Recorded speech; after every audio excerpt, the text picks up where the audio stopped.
रात हो चुकी थी और पहाड़ों के पास क्वो वादिस न्यू टेस्टामेंट मंदिर काउंटर जोडियाक से खड़ा था। एक गाड़ी आई और कई आदमी इकट्ठा हो गए। गंजे आदमी ने हाथ फैलाए और मुस्कुराते हुए बताया कि काफ़ी समय हो गया है और पोप हाल ही में तरोताज़ा हुए लग रहे हैं। लंबे बालों वाला आदमी मुस्कुराने लगा, जबकि दूसरी ओर लाठी लिए हुए आदमी ने देखा कि गंजा आदमी काफ़ी हट्टा-कट्टा हो गया है और उसमें ज़्यादा दैवीय शक्ति समाहित हो गई है। बदले में गंजे आदमी ने जवाब दिया कि इसके विपरीत लंबे बालों वाले आदमी का वज़न कम हो गया है और पूछा कि क्या ये उसकी नई उपपत्नी के कारण है। लंबे बालों वाला आदमी मैनसन पंथ का नेता चार्ल्स था। मुस्कुराते हुए उसने अपनी जीभ बाहर निकालते हुए बताया कि वो एक युवती है जिसका एक पति है और उसे आत्मा की मुक्ति के बारे में फुसफुसाते हुए सिद्धांत सिखाते हुए वो अपनी इच्छा से उसके पास आई है। वो गंजा आदमी आम पंथ का नेता आम था। उसने हंसते हुए बताया कि बस एक शब्द से ही वे उसे सोना या अनाज दे देते थे और इस वजह से उसके शरीर को हिलने डुलने की ज़रूरत नहीं थी। टोपी पहने और लाठी लिए वो आदमी नए विश्व पंथ का नेता एलमैनी था। उसके लिए कोई भी परमेश्वर के वचनों को चुनौती देने की हिम्मत नहीं कर सकता था। उसने अपनी टोपी से एक पत्र निकाला और उसे ध्यान से पढ़ने लगा। उसने बताया कि क्वो वादिस न्यू टेस्टामेंट ने एक प्रभुभोज समारोह के लिए निमंत्रण भेजा था, जिससे उसे आश्चर्य हुआ कि क्या इसका मतलब ये है कि वे अंततः उन्हें एक शाखा के रूप में पहचानेंगे। आम की आंखें द्वेष से चमक उठीं। एक मुस्कान के साथ उसने अपने हाथों को आपस में रगड़ना शुरू कर दिया। संत एस डोलोरेस की छवि उसके मन में आ गई। वो जानता था कि प्रभु भोज रोटी और सफ़ेद शराब पीने का एक अनुष्ठान है, लेकिन प्रतीकात्मक रूप से ये एक कुंवारी के रक्त और मांस को साझा करने का कार्य भी है। उन्होंने इसे एक औपचारिक गठबंधन बनाने का स्पष्ट निमंत्रण माना। वे उस इलाके से गुजरने लगे और शांत दृष्टि से चार्ल्स ने कहा कि यह सौभाग्य की बात है कि नए नियम के पंथवादी आखिरकार होश में आ गए और उनसे संपर्क किया।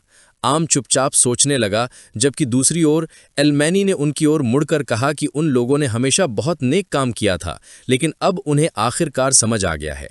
वे समझ गए थे कि वे अपने धन के बिना पुराने नियम के पंथवादियों से कभी नहीं जीत सकते। ठीक उसी समय उनके पीछे एक विस्फोट हुआ। ये देखकर उनकी आंखें आश्चर्य और भ्रम से चौड़ी हो गईं, क्योंकि उन्हें समझ नहीं आ रहा था कि क्या हुआ है। वे रुके और विस्फोट की दिशा की ओर मुड़े, ये समझने की कोशिश करने की क्या हुआ था।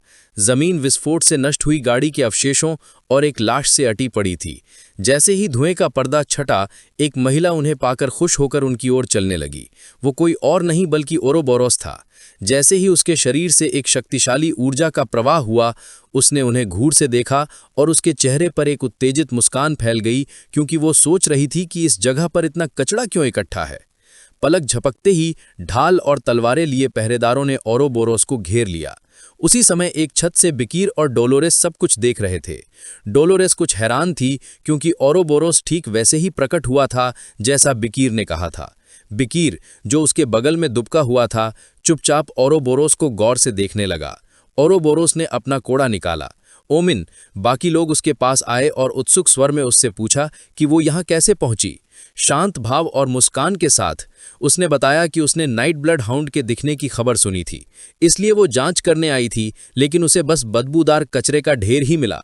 ये सुनकर उनकी आंखें गुस्से से चौड़ी हो गईं और वे अपने दांत पीसने से खुद को नहीं रोक सके, क्योंकि उन्हें यकीन नहीं हो रहा था कि उस बदतमीज ने इतनी हिम्मत कैसे की। जैसे ही चांद आसमान में चमक उठा, उन्होंने अपने आदमियों को उसे तुरंत मार डालने का आदेश दिया। आदेश सुनकर उन्होंने अपनी तलवारें खींच लीं और गुस्से से भरी निगाहों से उसकी ओर बढ़ने लगे। जैसे ही वे थोड़ा और करीब आए, ओरोबोरोस की आंखें उत्तेजना से चमक उठीं।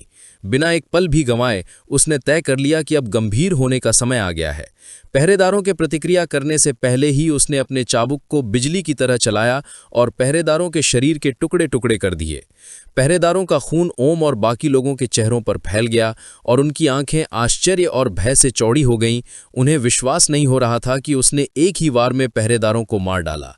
जैसे ही लाशें आसमान से गिरीं, ओरोबोरोस ने अपनी उंगली से अपने गाल से खून पोंछा और एक जिज्ञासु मुस्कान के साथ उनसे पूछा कि क्या वे उनके नेता हैं।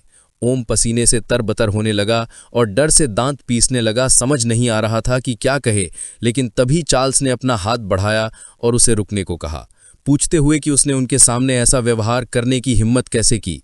एक अहंकारी भाव के साथ उसने अपनी उंगली उस पर उठाई और घोषणा की कि वो मैनसन पंथ का देवता है। उसने आगे कहा कि अब जब वो इसके बारे में सोच रहा था तो वो उसकी पसंद की लग रही थी, और अगर वो उसकी 21वीं पत्नी बनती तो वो ये सुनिश्चित करता कि उसे दिव्य दंड ना मिले। चार्ल्स अपनी बात पूरी कर पाता उससे पहले ही ओरोबोरोस बिजली की तरह हिला और कोड़े की मार से चार्ल्स का सिर धड़ से अलग कर दिया, जिससे वो हवा में उड़ गया। ये देखकर ओम डर से सकता गया। उसे विश्वास नहीं हो रहा था कि उसकी आंखें क्या देख रही हैं। ओरोबोरोस ने ओम को गहरी निगाहों से घूरना शुरू कर दिया और तिरस्कार से पूछा कि ये कैसे संभव है कि जो व्यक्ति उसके हमले को भी रोक नहीं सका, वो खुद को भगवान कहने की हिम्मत कैसे कर सकता है। एलमैनी जमीन की ओर देखने लगा और गुस्से से भरे एक आवाज से कहा कि वो उसके जैसे कचरे से नहीं डरता। दृढ़ता के साथ उसने उसकी ओर उंगली उठाई और कहा कि वो कभी हार नहीं मानेगा, क्योंकि वो सच्चा भगवान है जो इस दुनिया में अवतरित हुआ है। हालांकि अंदर से वो अपनी पैंट में पेशाब कर रहा था। ओरोबोरोस ने एक बोतल फेंकी जो सीधे एलमैनी के चेहरे पर जा लगी, जिससे वो तरल उसकी त्वचा से छू गया, और मुस्कुराते हुए ओरोबोरोस ने बोतल दिखाई और पूछा कि अगर वो सचमुच भगवान है तो पवित्र पानी छूने पर भी उसे कुछ नहीं होगा। जैसे ही वो तरल एलमैनी की त्वचा से छू गया, वो तेजाब की तरह जलने लगा, जिससे वो दर्द से तड़पने लगा और चीखने लगा। ओरोबोरोस ने बोतल घुमाकर लेबल दिखाया जिस पर पॉइजन का निशान था। फिर उसने बोतल रख दी, अपना हाथ बढ़ाया और एक खुशनुमा मुस्कान के साथ ओम की ओर चलने लगी और उसे बताया कि अब वो अकेला कूड़ा कचरा बचा है। ओम पसीने से तरबतर होने लगा और अपनी जान की भीख मांगते हुए पीछे हटने लगा। उसने कबूल किया कि वो कोई भगवान या पुजारी नहीं, बल्कि एक पंथवादी, एक विधर्मी है। ओरोबोरोस उत्तेजित मुस्कान के साथ ओम को गौर से देखने लगी, और उसके इतना करीब होने से ओम की आंखें आंसुओं और डर से भर गईं, और उसने उससे विनती की कि कृपया उसे छोड़ दे। उसने अपना पैर ओम के चेहरे के पास रखा, जिससे पता चला कि उसे पहले से ही पता था। ये देखकर ओम ने दांत पीस लिए और घबरा गया, ये जानते हुए कि ये ठीक नहीं है, क्योंकि ओरोबोरोस के शरीर से एक दम घोंटू ऊर्जा का आभा निकल रही थी। अहंकारी स्वर में उसने उससे पूछा कि इन सब का क्या मतलब है। ओम पागलों की तरह चीखने लगा, ये जानते हुए कि उसके पास बचने का कोई रास्ता नहीं है। वो सब बातों से थक गई और उसने ओम को हो दिया जिसका वो हकदार थी। अब जमीन खून और लाशों से भर गई थी। जैसे कुछ हुआ ही न हो, वो उस जगह से चलने लगी। ओरोबोरोस लाशों को ध्यान से देखने लगी, सोचते हुए कि क्या वे उसका इस तरह इस्तेमाल करने की योजना बना रहे हैं। वो जमीन की ओर देखने लगी और मुस्कुराए बिना नहीं रह सकी, इस उम्मीद में कि एक दिन उससे जरूर मिलेगी। उसकी आंखें चमक उठीं और जीभ निकालकर वो उत्तेजित हो गई, क्योंकि उसे ये सब भड़काने वाला कोई और नहीं बल्कि नाइट ब्लड हाउंड ही था। जंगल के पेड़ों से एक तेज रोशनी निकली। आवाजें सुनाई दी जो चिल्ला रही थीं कि उन्होंने उस जंगल के उस पार से एक चीख सुनी है और इस बार वो उसे पकड़ लेंगे। ये सुनकर वो अपने विचारों से बाहर आई, पलटी, गुस्से से भर गई और अपने दांत जोर से भींच लिए। फिर उसने खुद को संभाला और एक छलांग लगाकर बिना किसी निशान के वहां से गायब हो गई। जमीन पर ओम पड़ा था, जो अभी भी जिंदा था, लेकिन उसका शरीर कोड़ों के जख्मों से ढका हुआ था। दर्द से तड़पते हुए वो जोर जोर से हाँफने लगा। बिकिर खड़ा हो गया और उसकी नजर ओम पर टिक गई। उसने डोलोरेस को समझाया कि वो पूछताछ संभालेगा, इसलिए उसे जानकारी वाला डॉक्यूमेंट ढूंढना चाहिए। डोलोरेस चुपचाप बिकिर को ध्यान से देखने लगी।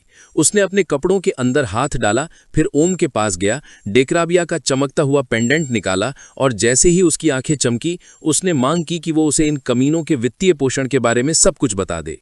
ओम ने आंखें खोलते ही डेक्राबिया की चमकती हुई आंख देखी और उसे साफ पता चल गया कि उसके सामने चुप्पी भी बेकार है और उसे वो सब कुछ बताना होगा जो वो जानता है। डेक्राबिया की शक्ति से सम्मोहित होकर ओम ने वो सब कुछ उगलना शुरू कर दिया जो वो जानता था, जिसमें एक बही खाता, वित्तीय पोषण और गाड़ी के नीचे रखे एक अति गोपनीय दस्तावेज का जिक्र था। तभी किसी ने उन्हें मंदिर के सामने देखा और उन सबको पकड़ने के लिए चिल्लाया। बिकीर खड़ा हुआ और मुड़ा, जबकि दूसरी ओर डोलोने सतर्क हो गई। उसकी आंखें चिंता से भरी हुई थीं। डोलोरेस डर गई और बिकीर सतर्क हो गया। उसे विश्वास नहीं हो रहा था कि वे इतनी जल्दी कैसे आ गए। कुछ ही देर बाद भाला लिए किसी ने उसे जोर से जमीन पर पटक दिया। आधी रात को पहरेदारों की एक सेना घटनास्थल पर पहुंची, जहां उन्हें लाशें ही लाशें मिली और नाइट ब्लड हाउंड या ओरोबोलोस का कोई सुराग नहीं मिला। उसी समय डोलोरेस ने अपने गालों से पसीना पोंछा। उसने सांस लेने के लिए जोर जोर से हाँफ रही थी, लेकिन अब मंदिर से दूर होने के कारण उसे राहत महसूस हुई, क्योंकि वो लगभग पकड़ी ही गई थी। बिकीर ने विषय बदला और उससे पूछा कि क्या उसे बही खाता मिल गया। बही खाता दिखाते हुए और आत्मविश्वास भरी मुस्कान के साथ उसने सिर हिलाया। विकीर ने किताब ली और जैसे ही उसकी आंखें जिज्ञासा से चमक उठीं, उसने उसे खोला और चुपचाप पढ़ने लगा। उदास नजरों से डोलोरेस ने बताया कि जो लोग सामने मरे कुछ क्षण पहले मंदिर के, वे लोग बिल्कुल अक्षम्य विलेन थे। चार्ल्स और अन्य लोगों की दुष्टता से मुस्कुराती हुई छवि उसके मन में उभरी, क्योंकि वे दुष्ट लोग थे जो अपने फायदे के लिए लोगों के दिलों का फायदा उठाते थे। उसे याद आया कि जमीन लाशों और खून से अटी पड़ी थी और वो समझ गई थी कि ये तरीका हालांकि क्रांतिकारी था, लेकिन सरल और निर्णायक था। नाइट ब्लड हाउंड का उन सबको एक साथ मिटा देना यही था। अपनी सांसें संभाल लेने के बाद वो खड़ी हो गई और उत्सुक निगाहों से हमारे लड़के से पूछा कि उसे कैसे पता चला कि ओरोबोरोस इस जगह प्रकट होगा। विकीर ने मुट्ठी कसकर भींच ली और ये देखकर वो कुछ उलझन में पड़ गई। चांद की रोशनी में उसने बताया कि ये तायकून परिवार बुर्जुआ परिवार था। डोलोरेस का ध्यान किताब पर था, उसकी आंखें भ्रम में